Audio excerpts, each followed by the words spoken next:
Good morning, everybody. It's Monday again. Monday the 27th of April, I think. I might be wrong, but I think it is.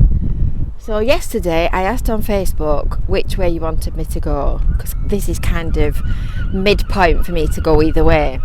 And quite a few people said Cleveland, so that's where we're going to go. So I'm going to go down on the beach.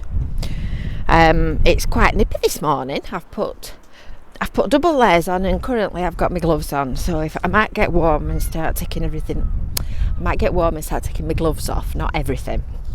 We don't want the people of Cleveland to faint and drop dead with the shock, do we?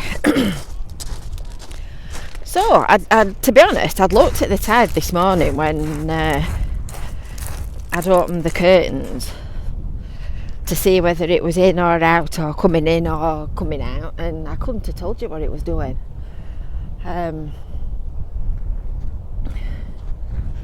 So I put my wellies on just in case, because I got wet feet on Friday when we went up to Russell. So I thought I'll put my wellies on, and then at least we can go and have a proper look at the beach. I'm just looking at this big groin here. I've just noticed that there's a gap in it somewhere around about there-ish, where I can get through, because the water's still right at the end of it. So I've been thinking about things to tell you while I'm doing my daily walks.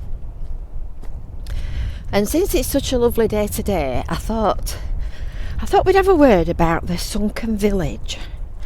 Now, some of you might already know about the Sunken village, and if you've been to the Russell Beach group meetings, you'll have possibly been to a presentation from Wire Archaeology Society, and they did a talk about the Sunken village and whether or not there is one or there's not one, because opinion is divided. So I told you last week about the petrified forest. Actually, I think I'll be able to get round the end. We'll risk it for a whiskey. I told you last week about the petrified forest and the tree remains that you can see. Well, you need to be a bit more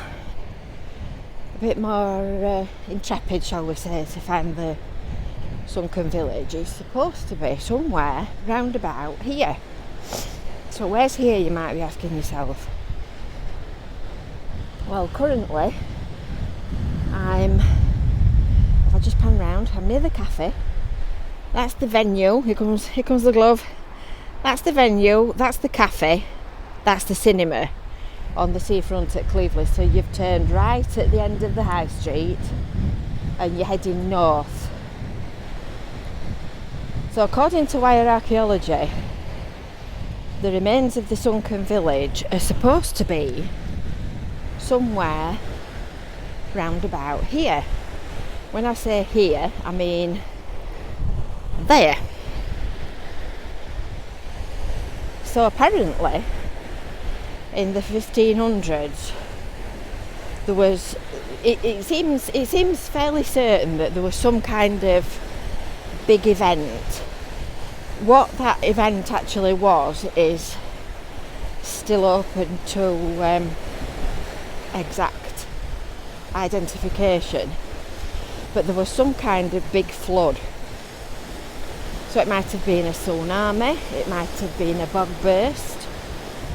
Whatever it is, it actually washed away quite a few different villages along this coast. So according to Wire Archaeology, there is a Sunken village. They went out at low neap tide. Neap tide being a low spring tide as early as low gets. Somewhere, well, that's the venue, so I'm nearly up to the venue. So from there, in a straight line, somewhere sort of there. And they went out and did a bit of a dig, and they found A-frames obviously off the roof of a house, and various other pieces of masonry and woodwork that could only have been from habitation. They clearly weren't logs and trunks and things that had been washed into the sea and stuck in the mud. And the legend has it that this village was called Singleton Thorpe, as in people that lived on the Shingleton, and they all moved to Singleton. No, sorry, got that wrong. The legend is that this was Singleton out here, and then when this event happened, this tsunami, they moved from here inland, and that's how Singleton Thorpe gets its name. That's the right way around. But opinion on that is divided, because historical records indicate that Singleton Thorpe was there long before this flood event took place. So we being me, Visit Cleveland's, had a university student from Lancaster do some investigations on it last year, which were really interesting, and it's actually all online for you to read if you want to look at it. So Imogen looked back through all the records that she could find and all the data that she could find to try and identify whether this event had actually happened. And it turns out that yes, it seems indisputable that the event happened, but whether or not it went in the exact precise location of Singleton to Singleton Thorpe is still a bit kind of vague. It's on the Visit Cleveland's website if you want to read it. It's really interesting. It's written in a really easy to understand way. So it's not such a eyebrow piece of research. It's good. It's well worth a read. In fact, I'll put the link in the comments underneath this video, and then you can find it. So, what a lovely day. And just like I said, when you get walking, it is quite warm. So now we're down at Cleveland's. I don't know that this is perhaps quite what you've got in mind when you said you wanted me to come Cleveland's way, but I'm trying to vary the view from day to day depending on where the tide is, because obviously you don't want to be looking at the same 3 foot of pavement and the same little bit of sea wall every day, because it looks like this might be going on for some time.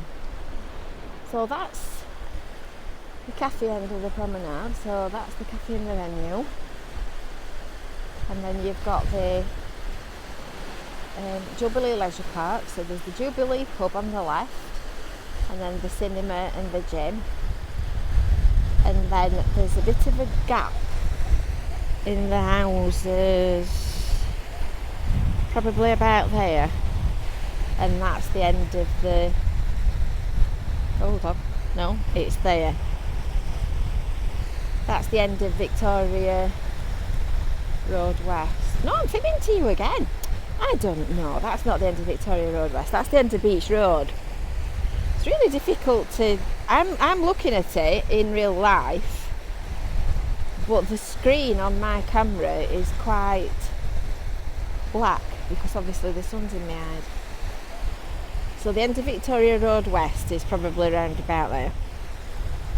And then obviously the Norbrack Blackpool Tower on North Pier. So anyway, you're not missing anything. You can obviously check back through all our Walk on the Beach videos. There's a Sounds of the Sea playlist as well that is literally just the sounds of the sea. No waffle, no music, no me rabbiting on. So you can catch up on everything that you're missing on our YouTube channel. Don't forget to subscribe. Please share with your friends and ask them to subscribe as well. And you'll be pleased to know that the weather's supposed to be going to break this week, so at least when you're sat at home watching videos, you'll not be thinking it's beautiful and it's actually like that here on the Fylde coast. So from the sunny seaside, I shall love you and leave you, and I will see you tomorrow. Bye for now.